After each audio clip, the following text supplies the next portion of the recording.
Waalaikumsalam warahmatullahi wabarakatuh. Betul. Pak, saya Ali dari temannya Zaki, Pak ya. Iya, iya. Ada keperluan untuk ada tugas Alisam dan Muhammadiyah untuk mengumpulkan dan nanya-nanya masalah ortom atau amal usaha Muhammadiyah. Mungkin biar lebih jelasnya ke Zaki bisa ditanyakan langsung. Siap. Terima kasih. Oke, baik. Sebelumnya perkenalkan ini beliau Pak Afdi, beliau kesiswaan dari SMK Muhammadiyah, salah satu kaum ya, amal usaha Muhammadiyah. Kemudian beliau juga salah satu ketua pimpinan ranting. Iya. Ketua kan? Ketua pimpinan ranting Muhammadiyah Gondrong. Jadi sudah sangat apa ya ini? Sangat pas banget lah pokoknya. Gimana? Seperti itu teman-teman, ini sangat pas banget untuk jadi informasi yang kita dapetin ini pasti aktual banget kayak gitu. Oke, saya langsung bertanya-tanya aja dengan Pak Afdi ya. Nah, di sini kan kita amal usaha Muhammadiyah gitu ya Pak ya. Terus apa sih ketika amal usaha Muhammadiyah ini yang didirikan ya, itu yang latar belakang adanya SMK Muhammadiyah itu apa sih Pak kayak gitu? Bismillahirrahmanirrahim. Assalamualaikum warahmatullahi wabarakatuh. Insyaallah. Waalaikumsalam warahmatullahi wabarakatuh. Puji syukur panjatkan kehadiran Allah. Hari ini kita ketemu baru pertama ini ada kegiatan tugas AIK. Saya akan menyampaikan. Yang pertama saya kenalkan, nama saya Afdi. Saya tinggal di Gondrong sebagai ketua ranting Gondrong, juga pengurus di cabang Cipondoh. Ya, kemudian saya di sekolah baru masuk tahun 2009. Siap. 2009 saya masuk ke SMK Muhammadiyah. Jadi berdasarkan bahwa sekolah Muhammadiyah itu, SMK Muhammadiyah itu didirikan itu yang paling pertama adalah sarana untuk berdakwah, dakwah Islam, dakwah amar ma'ruf nahi munkar. Jadi dasar berdirinya itu bukan buat yang lain, tapi buat mendakwahkan ajaran Islam melalui sekolah. Jadi kalau didirikan SMK nanti menghasilkan siswa yang mempunyai keterampilan tentang bidang-bidang kejuruan dan mempunyai dasar keislaman yang kuat. Nah, sehingga misi dakwah kita itu selalu ke sana, tidak goyah, itu tidak lagi berpikir yang lain. Apalagi ngomongin finansial, kita di sana tidak terlalu bicara tentang finansial, tetapi kita hanya bicara tentang bagaimana dakwah Islam itu bisa ada di sekolah SMK Muhammadiyah. Nah, itu yang pertama. Nah, yang kedua bahwa SMK Muhammadiyah itu hadir ke sekolah, ke organisasi itu dalam rangka membantu masyarakat di dalam mendapatkan pendidikan yang terjangkau. Artinya di sekolah kita itu memang tidak berdasarkan bisnis oriented, tetapi kita social oriented. Jadi orientasinya sosial, bagaimana membantu masyarakat. Nah, sehingga kadang memang kita untuk orang-orang yang tidak mampu, kita bisa berikan keringanan yang seringan-ringannya untuk sekolah di SMK Muhammadiyah. Untuk dasar yang pertama. Tetapi dasar yang berikutnya adalah bahwa kesadaran menuntut ilmu itu untuk masa depan itu sebuah investasi, ini juga dibangun. Sehingga orang berpikir bahwa SMK Muhammadiyah di samping sebagai social oriented juga nanti masuk kepada membangun sumber daya yang lebih hebat atau fasilitas yang lebih hebat melalui sekolah SMK dalam rangka peningkatan mutu sekolah. Itu yang bisa saya jelaskan. Yang berikutnya mungkin ada yang mau ditanyakan lagi. Siap. Berarti adanya SMK Muhammadiyah ini sebagai salah satu sarana dakwah gitu ya Pak ya. Betul, sarana dakwah yang berorientasi kepada kebutuhan sosial sosial kepada masyarakat gitu ya Pak ya. Baik, mungkin kalau itu dari segi dakwah mungkin ada keterkaitan lagi nggak sih Pak dengan visi misi di SMK Muhammadiyah ini? Apalagi SMK Muhammadiyah udah PKS kalau saya gitu kan. Kita udah PK pasti visi misinya lebih oriented banget gitu, lebih luar biasa.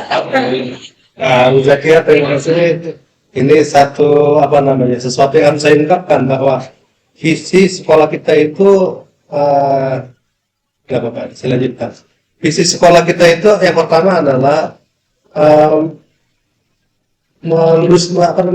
mencetak lulusan yang unggul pertama.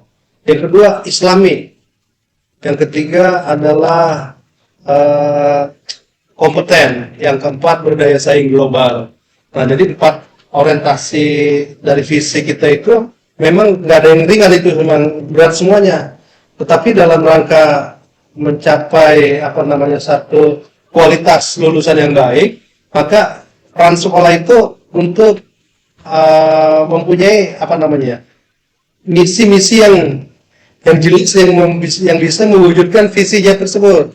Bagaimana misalnya unggul kita alhamdulillah udah masuk kepada pembinaan sekolah PK yang gurunya dilatih luar biasa, kemudian programnya dilatih, kemudian sampai fasilitasnya juga dilengkapi. Dan alhamdulillah sekarang SMK Muhammadiyah sudah full AC, luar biasa. Semua ruangan itu semuanya ber-AC. Ini satu daya tarik barangkali dalam rangka peningkatan mutu sekolah supaya jadi unggul.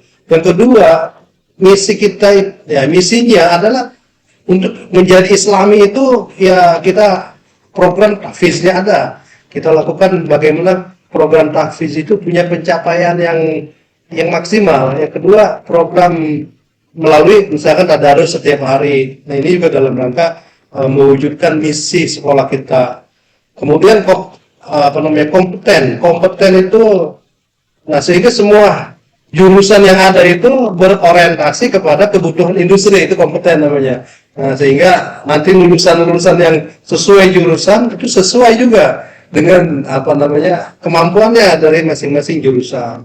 Yang terakhir yaitu berdaya saing global. Ini memang berat memang, tapi diupayakan untuk anak itu mempunyai keinginan untuk menguasai bahasa yang ada, bahasa Inggris, bukan bahasa Jawa, bahasa Sunda, tapi bahasa Inggris, bahasa Arab atau bahasa Jepang atau bahasa Cina, Mandarin. Dan ini juga kita respon anak untuk memacu ke sana. Nah, sehingga bisa mencapai visi sekolah berdaya saing global. Dan mudah-mudahan ini dengan sekolah PK yang kita jalankan itu nanti bisa dicapai. Oke, siap. Kalau bisa dibilang karena kita SMK, jadi kita memang harus mencetak generasi yang ada kompetensinya gitu ya Pak ya, harus ada yang dia kuasai. Nah, selanjutnya mungkin ini ada keterkaitan Pak. Nah, setelah ini kan kita udah punya visi misi. Nah, impact-nya atau dampaknya ke masyarakat tuh apa sih Pak? Terus apakah masyarakat ini punya testimoni gak sih dari gerakan Muhammadiyah yang ada di Cipondo ini Pak? Pengaruh dari PCM, PRM, Gondrong, Kenanga dan lain-lainnya itu seperti apa? Itu. Terima kasih Bu Zakia. Iya. Dengan adanya sekolah SMK Muhammadiyah, mungkin impact-nya bukan satu nanti saya sebutkan, mungkin ada beberapa. Yang pertama, testimoni orang yang masyarakat atau orang tua yang menyekolahkan anaknya di SMK Muhammadiyah. Mungkin tidak ada rekaman, tapi mereka bilang ke saya bahwa anak-anak yang sekolah di Muhammadiyah itu diperhatikan sholatnya. Jadi bagaimana sholat anak itu memang sangat diperhatikan. Sehingga banyak orang tua yang cerita ke orang tua yang lain, udah nyekolahin anak di Muhammadiyah aja, karena pembinaannya, sholatnya diperhatikan. Termasuk saya. Termasuk dia itu, itu dia. Alumni SMK Muhammadiyah. Kemudian itu pengakuan dari masyarakat yang selalu sampai sekarang kayak gitu. Karena kita pun di sekolah tidak lepas itu untuk pembinaan tadi baca Al-Quran, sholat. Bahkan saya sebagai guru juga ketika mengabsen siswa tanya dulu, sholat subuh nggak tadi? Dari 5 waktu yang dikerjakan, dari 5 waktu yang diperintahkan, berapa yang dikerjakan? Nah, dengan data yang kita punya itu nanti kita bisa membuat kerangka perbaikannya untuk anak melalui program-program apa misalnya. Ya bisa kita buat nanti masing-masing guru atau melalui sekolah yang bisa membuat sebuah program seperti itu, impact dari orang tua. Tapi kalau impact dari secara organisasi, bahwa dengan adanya sekolah ranting, tadi Bu Zaki tanyakan apakah ranting merasakan, ya alhamdulillah bahwa kami di ranting itu sebagai kedua ranting nih cerita. Aduh, mantep Ya, ini. tadi sebagai bidang kesiswaan, sekarang sebagai ketua ranting. Kami bersyukur karena jamaah kita, jamaah Muhammadiyah itu, kalau nanti dia sekolah di Muhammadiyah itu, kita lebih gampang untuk membangun karakter keislamannya.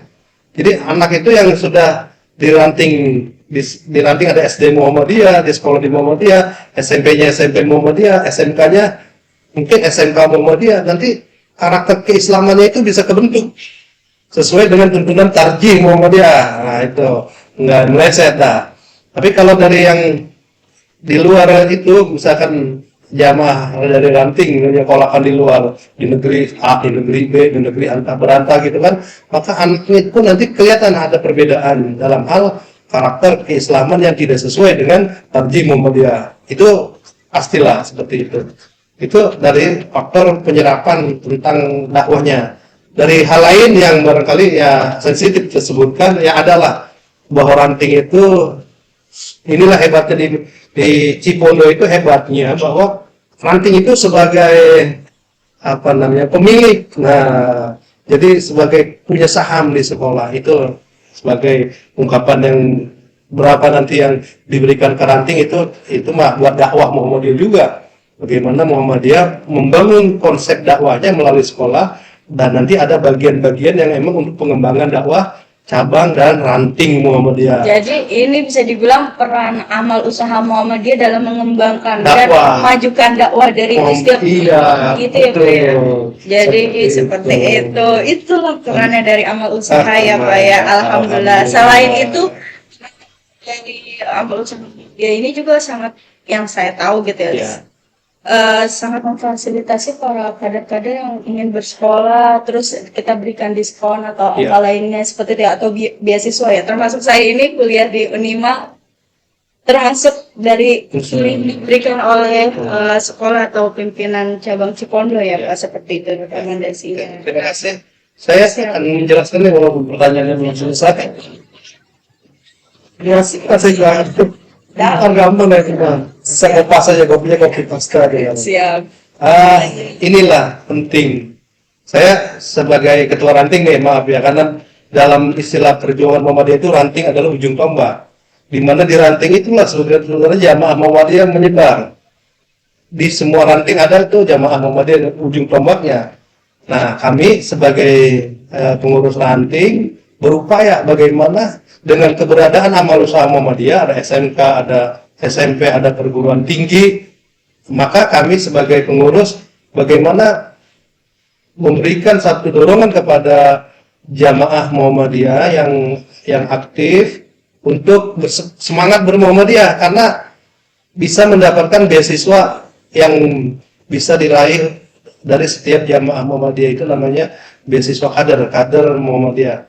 Dari SMP ada juga kader, beasiswa kadernya, SMK juga ada beasiswa kadernya. Seberapa besarnya ya kita nggak sampaikan pada kesempatan hari ini. Bu Zakia sudah merasakannya. Ya, alhamdulillah. Sampai ke perguruan tinggi. Kita ada 5 perguruan tinggi yang kita negosiasikan. Di perguruan tinggi itu ada Unima salah satunya, kemudian ada UMT, ada Ahmad Dahlan, ada UMJ, ada apa lagi dah? Saya lupa, ada 5 kalau tidak salah. Itu memang kita berupaya bagaimana kita yang ada di ranting ini membangun Muhammadiyah itu berkoneksi dengan perguruan tinggi, sehingga jamaah kita yang mau kuliah bisa juga dapatkan beasiswa di semua perguruan tinggi tadi yang saya sebut. Ada yang di Universitas Muhammadiyah Jakarta, ada yang di Ahmad Dahlan juga, ada yang di situ di Limau dan lain sebagainya. Nah, sehingga bergembira bermuhammadiyah itu nyata. Nah, yang luar biasa itu. Orang tua tidak akan merasakan nggak mampu, nggak punya duit, anaknya nggak kuliah. Ini yang saya inginkan sebagai ketua ranting.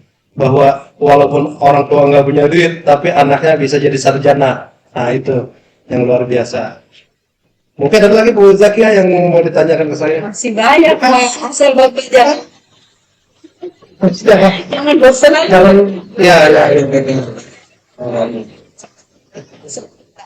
Risetnya tugasnya serius tapi kita kan senang santai apa ya biar seperti apa yang kita inginkan dapur nih apa kayak gitu itu Sampai bukan sampai ke lajer-lajernya. Paket semuanya dah. siap oke. Ya, silakan. PRN sebagai siswa ranting tapi mungkin bisa dijelaskan nggak sih Pak secara struktural yang ada di SMK Muhammadiyah ini strukturalnya mulai dari kelas sekolah beserta peran-perannya atau peran dari PCM kita kan ada di dasmen berarti apa ya nah itu seperti apa Pak? Secara struktural perannya seperti apa? Ya, terima kasih. Yang pertama adalah bahwa dengan adanya sekolah itu sebenarnya membuka satu ruang dakwah yang luas, dakwah Muhammadiyah yang luas untuk jamaah Muhammadiyah. Prioritas yang pertama adalah bahwa guru-guru yang ada di sekolah Muhammadiyah itu sebenarnya awal dari pendiriannya adalah diprioritaskan untuk kader-kader Muhammadiyah yang mau berdakwah di Muhammadiyah. Kemudian karena memang berkembangnya luar biasa, kita keterbatasan tenaga, maka kita juga terima guru-guru yang di luar kader kita dan melalui seleksi yang cukup ketat lah. Nah kemudian setelah itu tetap sekolah itu memberikan satu ruang kepada pengelola sekolah bahwa guru juga jadi objek dakwah kita. Artinya yang tadinya guru itu ya fanatik banget begitulah. Ya ada aja guru yang kalau Bu Zakia emang netesnya di SMK Muhammadiyah ada apa? Jadi udah paham betul bagaimana Muhammadiyah. Nah artinya bahwa segala sisi yang berkaitan dengan pengelolaan sekolah itu menjadi titik dakwah kita. Mau sebelah mana aja, bahkan satpamnya sekalipun dia harus paham bagaimana dakwah Muhammadiyah, bagaimana Muhammadiyah. Ada yang namanya pengajian bareng. Nah, pengajian bareng itu tiap bulan kita pengajian bareng. Dan kemudian ya inilah barangkali yang harus dipahami secara lebih luas bahwa Muhammadiyah itu kan pengikut Nabi Muhammad, di mana orang-orang yang menjalankan ajaran Islam sesuai dengan tuntunan Al-Quran dan Sunnah Rasul. Persoalan ya ibaratnya persoalan secara organisatoris dia jadi pengurus atau tidak itu tidak jadi terlalu masalah. Tapi yang harus jadi ukuran dakwah kita adalah orang-orang yang ada di dalam lingkup dakwah Muhammadiyah itu menjalankan Islam itu sesuai dengan tuntunan Al-Quran dan Sunnah Rasul. Seperti halnya dengan Muhammadiyah. Jadi semuanya Muhammadiyah, pengikut Nabi Muhammad. Jadi nggak ada lagi yang sekolah di Muhammad itu yang bukan Muhammadiyah. Semuanya Muhammadiyah. Harapan kita pemahamannya diperluas, bukan hanya sebagai fanatisme organisasi. Jadi dakwah yang sebenarnya seperti itu Muhammadiyah. Jadi tidak ada lagi orang yang masuk ke Muhammadiyah disuruh, ayo masuk Muhammadiyah, ayo, nggak ada. Tapi yang paling penting adalah bagaimana pelaksanaan Islam sesuai dengan tuntunan ajaran Islam dan contoh Nabi Muhammad Shallallahu Alaihi Wasallam. Kayak gitu. Kayak gitu ya Pak ya. Asik banget. Tadi kan sebutkan kalau pengajian sebulan sekali Iya. itu biasanya yang mengadakan dari PCM atau kan kalau ibu-ibu tuh sebulan sekali juga dari Aisyah gitu ya Pak ya. Nah kalau kegiatannya itu seperti apa Pak? Ya terima kasih. Siap. Dia usah dijawab pertanyaannya. Yang pertama adalah kita itu terstruktur banget ya. Dari Orkom yang ada, IPM ada pengajiannya. Kemudian NA ada pengajian. Orkomnya itu ada IPM, ada NA, ada Pemuda Muhammadiyah, ada Aisyah, ada Muhammadiyah bukan Orkom. Ada Tapak Suci, semuanya itu ada pengajiannya yang dijadwal masing-masing kepengurusan itu. Nah itu untuk Orkom. Untuk guru dan untuk tenaga amal usaha itu diprogram oleh Dikdasmen, pendidikan dasar menengah yang ada di sekolah. Itu diprogramkan pengajian bulanan untuk ya harus diikuti oleh seluruhnya. karena dasar dari gerakan kita itu gerakan dakwah. Jadi semua personil sekolah dan bahkan rumah sakit kita sekarang berkembang luar biasa. Ya barangkali boleh nanti datang ke Cipondo, kemudian melihat amal usaha yang ada begitu luar biasa besar. Dan nah, ini hebatnya di Muhammadiyah bahwa tidak ada satu pengelolaan keuangan yang sifatnya individual, artinya masing-masing nggak ada, semuanya dikelola secara organisasi, tidak ada yang menguasai atau tidak ada yang bisa seperti yang di luar sana, orang bisa mengambil uang seenaknya. Semuanya diatur dalam bentuk aplikasi yang ada di cabang Cipondo, luar biasa. Dan mudah-mudahan ini adalah yang pelaksanaan sistem ini yang pertama yang ada bukan hanya di Provinsi Banten tapi Indonesia mungkin, yang melaksanakan program ini secara detail sampai aplikasinya juga dibuat. Itu saja.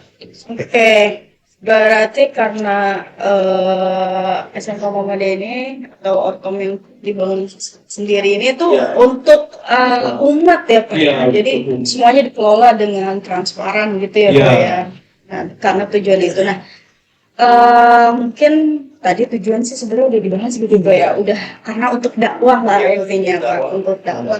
Nah, sekarang saya mau tanya apa sih kendalanya gitu Pak ketika ada Bapak sebagai kepala ranting gitu kan, ketua ranting di sini sebagai kesiswaan dan salah satu pengurus di pimpinan cabang Cipondo gitu.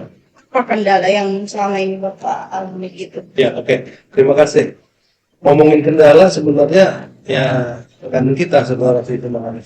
Karena ada beberapa hal yang orang menganggap itu sebagai kendala, tapi bagi kami itu sebuah tantangan, sebetulnya bukan kendala. Beda, kami membedakan antara kendala dan tantangan. Nah, misalkan saja di dalam pengembangan dakwah kita di ranting, itu kan dimana kita harus berorientasi kepada dakwah yang sifatnya bukan hanya secara khusus Muhammadiyah, bukan, tapi harus menyeluruh dakwahnya. Ada dakwah yang sifatnya bilhal yang nyata, ada dakwah yang memang pakai ceramah seperti pengajian dan lain sebagainya. Tetapi sebenarnya bahwa yang kami rasakan yang paling nyata itu adalah dakwah yang nyata, yang bilhal. Di mana kita memang di Muhammadiyah itu mau di Cipondo, mau di Gondrong, mau di Kota 6 Ranting itu yang berpusat di Cipondo ini ada amal usahanya. Kita melaksanakan kegiatan ya santunan, kita udah biasa santunan kepada orang-orang miskin, yang terutama adalah orang tua yang miskin yang mengharapkan makannya saja diberi oleh anaknya, mengharapkan pemberian anak. Nanti juga kita datang untuk diberikan santunan, paling enggak beliin beras karung gitu kan, untuk mereka 1 bulan cukup untuk bukan makan beras tapi makan nasi. Nah, sehingga problem mereka itu harus bisa teratasi dengan hal yang kecil yang kita lakukan seperti itu. Ini kendalanya apa tadi? Ya itu bukan kendala, tantangan bagaimana kita menginput anggaran supaya orang itu terpenuhi untuk kita bisa berikan. Nah, ini sebuah dakwah nyata ini namanya. Nah, kemudian dari luar juga sama, ketika ada orang yang memang tidak mampu menyekolahkan anaknya, maka kita sangat open. Ada dua kemungkinan, ada kita mengangkat diri sebagai orang tua asuh yang membayar sekolah anak itu. Ada yang kita lakukan secara organisatoris, kita ajukan menjadi beban organisasi, jadi mendapatkan pembebasan biaya. Nah, ini hal yang luar biasa. Tapi bagi kami sebagai pengelola, baik di ranting, di sekolah atau di cabang, itu menjadi tantangan buat kami. Sehingga kalau nanti terus berkembang Muhammadiyah, maka dakwah di masyarakat akan semakin nyata. Karena ada income yang mengalir dari amal usaha untuk dakwah yang ada. Bahkan ya saya sebagai kalau saya tadi ke ranting sebagai di sekolah juga, sebagai apa lagi Bu Zakia tadi? Banyak pokoknya kalau Bapak. Koperasi lah, koperasi juga penting, membangun ekonomi. yang dicanangkan oleh Muhammadiyah. Pilar yang berikutnya adalah membangun ekonomi. Tantangannya jauh lebih besar. Kenapa? Karena memang berkait dengan fulus keuangan. Dan inilah yang harus kita buat programnya, di mana program ini akan memacu orang untuk melakukan perubahan di dalam sektor ekonomi, bukan hanya sebagai dia bisa. Makanya kan dengan adanya Bozakia nanti ada yang namanya pengembangan digital marketing. Ini juga saya sedang merancang di ranting bagaimana para jamaah itu menguasai tentang konsep digital marketing yang Bozakia dikembangkan di SMK Muhammadiyah, di mana jamaah nanti dagangnya dagang cuma kerudung, tapi dipasarkan secara nasional melalui konsep digital marketing. Nah, ini ilmunya Bu Zakia sangat menguasai. Saya nanti belajar juga, Mbak. Siap. Iya. Jadi kalau yang saya simpulin sih Bapak tuh orangnya optimis, Pak. Iya. Kendala pasti ada solusi. Nah, Itu yang saya simpulin. saya cuma berharap makin lama harus makin maju, Betul. bukan makin mundur kayak gitu. Ada lagi Bu Zakia kira-kira? Mungkin dari teman-teman ada yang mau tanya Pak Ali, Fatlina dan lainnya, atau sudah cukup? Ini mengenai itu kalau nggak salah di depan SMK itu ada klinik Pak ya? Ya, itu rumah sakit. Nah, ya. SIA ya Rumah, Pak. sekarang rumah sakit Pak? RSI. Rumah sakit itu Saya udah lama nggak lewat rumah. Rumah sakit ya Pak ya? Iya. Itu berarti yang mengelola emang dari cabang Cipondoh gitu Pak ya? Iya. Hmm. Itu. Sekarang memang sedang melakukan satu perubahan konsep marketingnya. Tadi saya bilang konsep digital marketing itu sekarang sedang dibangun di rumah sakit itu. Nanti akan saya yakin dengan adanya perubahan-perubahan itu, karena untuk maju itu kita nggak boleh ketinggalan teknologi. Karena kalau kita ketinggalan teknologi, ketinggalan ujungnya nanti bangkrut ukurannya. Makanya saya lihat di rumah sakit sendiri itu berkembang pola pemasaran melalui konsep digital marketing. Nah, sehingga fasilitas sarananya sekarang lagi dilengkapi luar biasa. Dan itu semua dikelola dalam sistem keuangan satu atap yang dikelola oleh cabang Cipondoh. Sehingga pendapatan per tahunnya udah kelihatan itu. Berarti yang dikelola PCM Berarti bisa disebut ini ya? aja tuh, Pak. Semua. Berarti bisa disebut itu satu-satunya di Tangerang ya rumah sakit ini? Apa ada lagi Pak ya? Tangerang Kalau nggak salah ya? satu. Di Banten kali Pak? Baru ini Cipondoh ya? Di Banten kali Pak? Di Banten baru satu kayaknya. Iya, Pak. Iya. Di mana ini? Iya. Ini doang ya? Di Banten baru ini Banten. doang. Sebanten Pak, bukan Setangerang. Oh, berarti termasuk Banten baru satu ini ya? Iya. Muhammadiyah Cipondoh. Oh, baru tahu saya. Nanti main Pak. Bapak udah pernah Ya, dulu sering lewat Pak saya Pak. nggak pernah. Mampir. Ciledug Pak, dulu saya tuh Ciledug. Mungkin bisa kira nanti mampir ngambil ngobrol sama saya. Oh ya insya Allah, insya Allah. Lihatin saya kerja, Nggak ada bisa kerja. Iya, ada contoh sih Pak. Tuh. Wah, alhamdulillah Pak. Silaturahmi Pak, nanti dari beliau ini Teman-teman ada yang mau nanyain? cabang Ajar, Panongan Ajar. ya Pak? Oh, di Ada yang mana mau Pak? tanyakan Ajar? Pak, PRM Panongan ya Pak? PCM Panongan atau apa Pak Ali? Tipnya? Saya Panongan ya, di ranting tapi ikut Panongan ya. Oh, main Pak. Nanti kita bagi program. Nah, insya Allah Pak, kapan-kapan. Siapa tahu rumah sakit ada 2 di Banten. Itu dia. Iya, iya. Iya siap. Udah cukup atau ada yang mau tanya lagi mungkin? Silakan. Kayaknya sih udah lengkap banget sih kalau dijadiin bahan makalah sih Pak. Satu buku ini. Udah jadi Ajar mau nanya nggak Ajar? Ada Ya, mungkin cukup paling udah ya. Oke. masih banyak kerjaan yang harus dikerjakan gitu kayaknya. ya mantap Pak. Oke. Komunikasi dulu kali ya Pak ya. Iya. Ya udah saat Mbak Rina bisa di on cam Mbak Rina. oh, oke nggak apa-apa Pak, mungkin seadanya aja. Oke bisa. Oke. Foto di screenshot. Iya.